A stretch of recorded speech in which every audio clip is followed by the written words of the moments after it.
my friends left this helpful book in the Book Nook. It's a children's book about first aid. That's another way of saying how to help someone when they get hurt. This book talks about all the different ways a kid can get a boo-boo and how to help if they do. Do you want to know the coolest thing about boo-boos? Band-Aids! You need a really big Band-Aid if you have a really big boo-boo. You'll need a really teeny tiny Band-Aid if you have a teeny tiny boo-boo. You'll need a whole bunch of Band-Aids if you have a whole bunch of boo-boos. Ouch. Let's see what else I can learn about boo-boos. Hoo! Hoo! It's Ollie! Hello, Zoe. Hoo! Hoo! Learning all about boo-boos, are you? I sure am, Ollie. There are so many different types of bandages we can use if our friends get hurt. Giving a bandage is great. It's true. Jesus tells us to help others too. Listen to this story. Just follow me through. Hoo! Hoo! Follow me through, follow me through, who? Ollie's got a Bible story for me and you.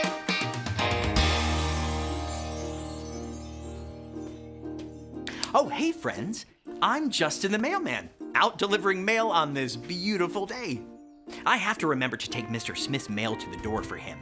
He hurt his leg and can't walk to the mailbox right now. I just love helping people. That reminds me of another important story Jesus told us. Do you want to hear it? Great. Let me just put the story mail in the mailbox.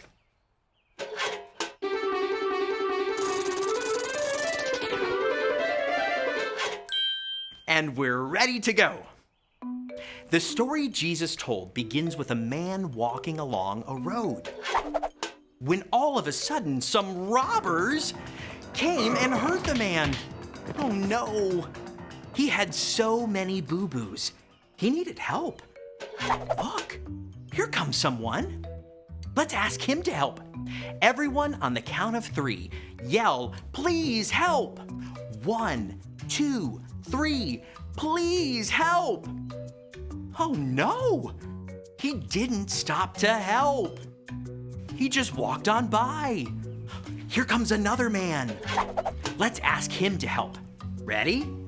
1, 2, 3. Please help! But he didn't stop either.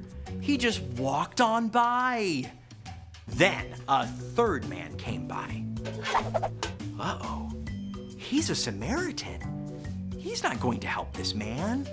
The Samaritan people and the hurt man's people were not friends. There's no way the Samaritan will be kind and help the hurt man. But let's go ahead and ask him. 1, 2, 3. Please help!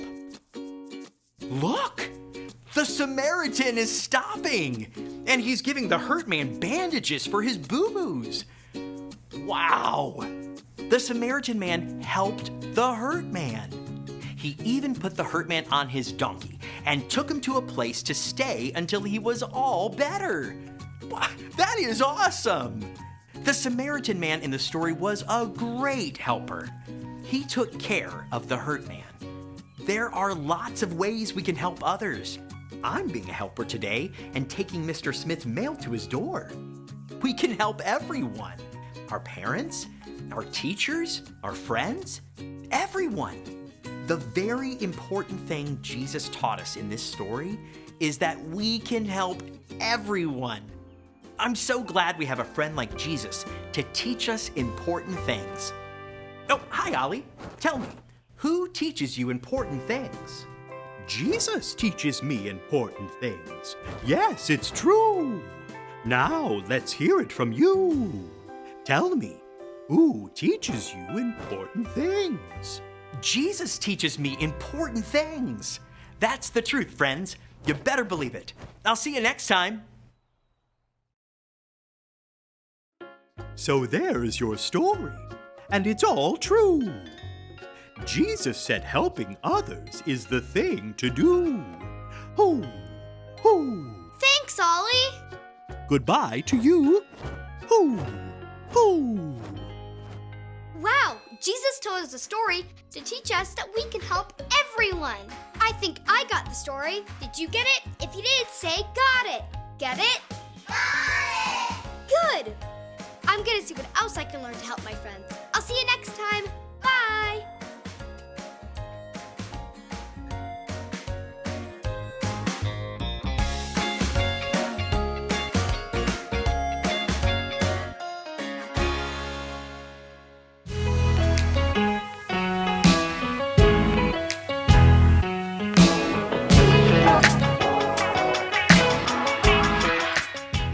The crowds were amazed at his teaching.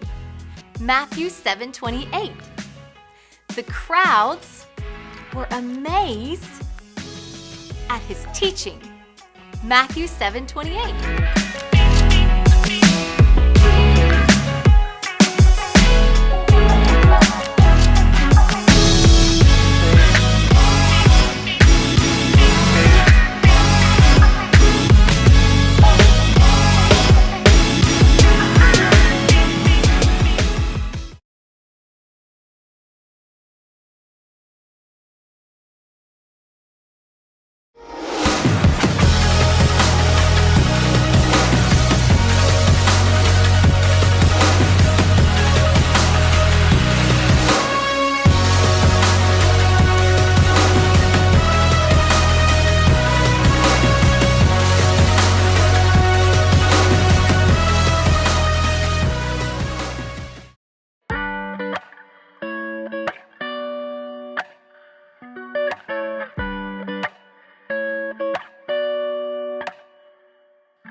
I'm at a stop sign, a fork in the road. Shaking my emotions, looking at my options. Which way to go? It's a moment of decision, an opportunity to do what's right by you and what's best for me. So maybe I will do just what I know that I should do, even when it isn't really what I'm wanting to. I know there is a way that I can honor you, and so I'm gonna do just what I know that I should do.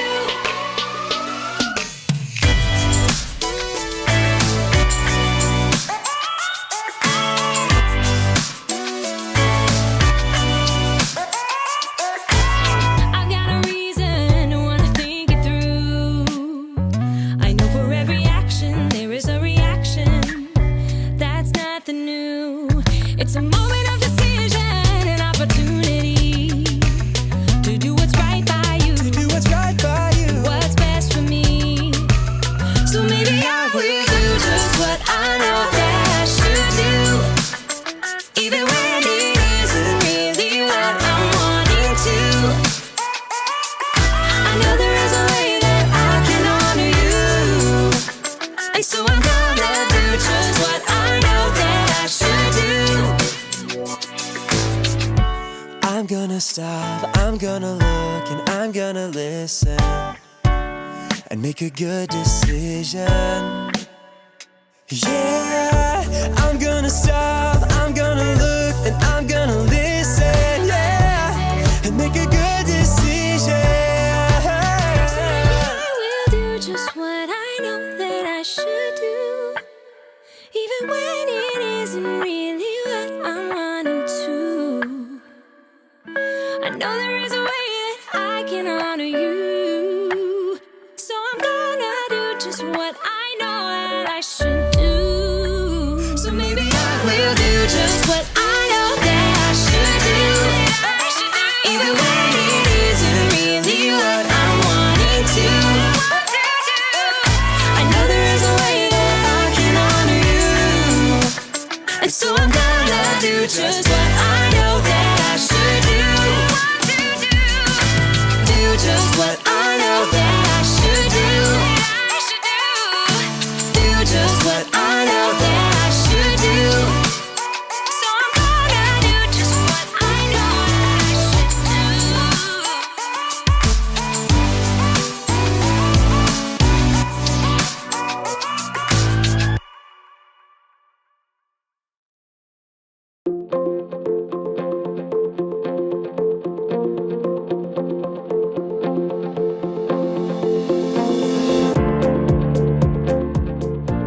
This universal remote is absolutely incredible. It controls everything. I'm Jacob, and I love remote controls. They make me feel so powerful, you know? I'm in control. But today, I'm here to talk to you about the power of self-control. Self-control is choosing to do what you should even when you don't want to. Self-control really comes in handy. It can keep you out of trouble. It can help you avoid mistakes. It can help you in what you do and in what you say.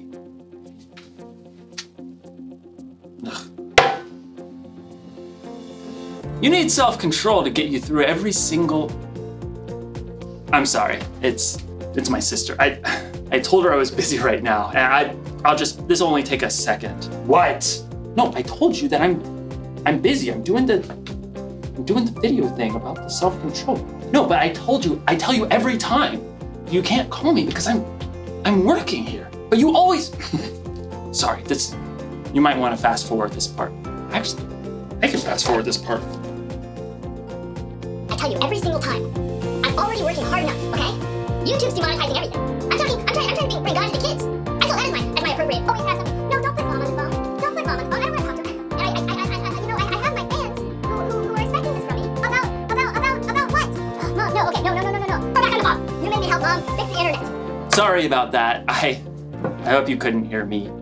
I really gave my sister a piece of my mind. Actually, now that I think about it, I'm wondering maybe I gave her a little too much of a piece of my mind. But you know what they say, words can never harm me, right? Right? I don't feel so powerful anymore.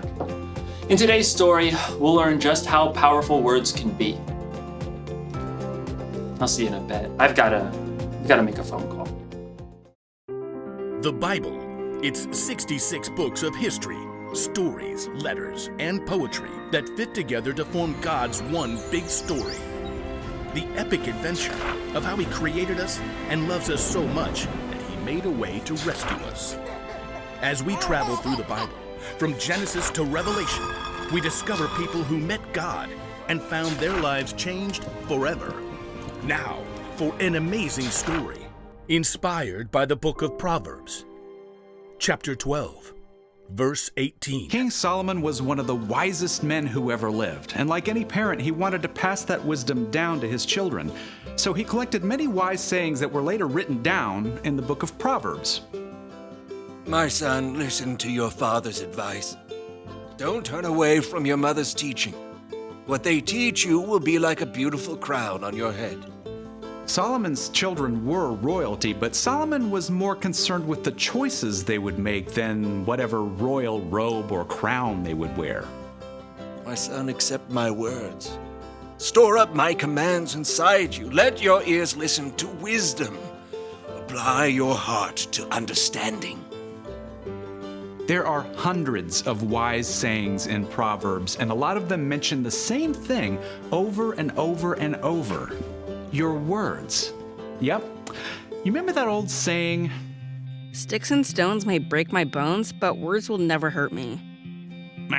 Not true. What comes out of your mouth is strong and powerful. Words can end a friendship. It can make people believe a lie. It can make people lose their trust in you. Here's what King Solomon had to say about it.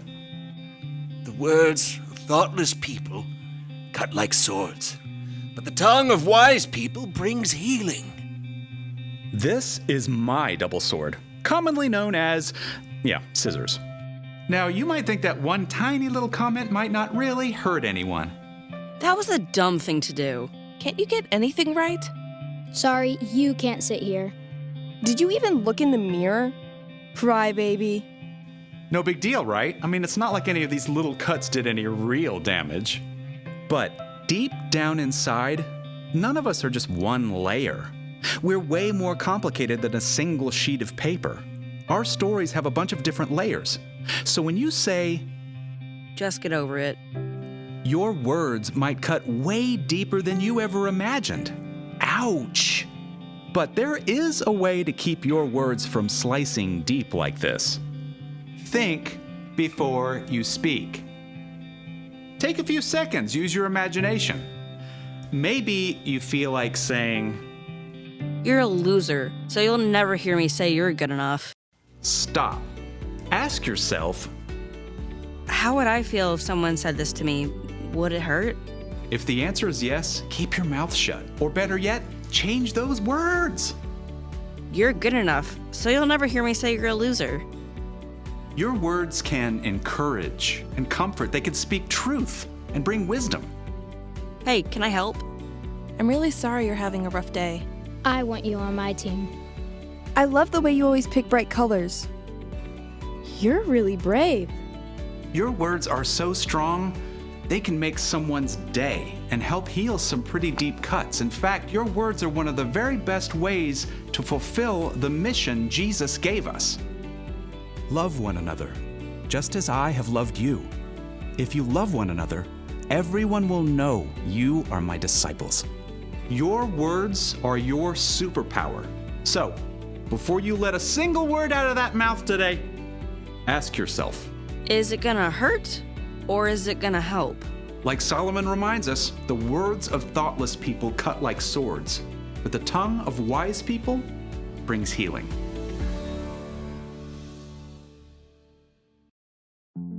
I shouldn't have said what I did. I'm sorry. I just lost my cool. And there was no reason for that. But I'm very sorry, and I love you. Thanks. All right.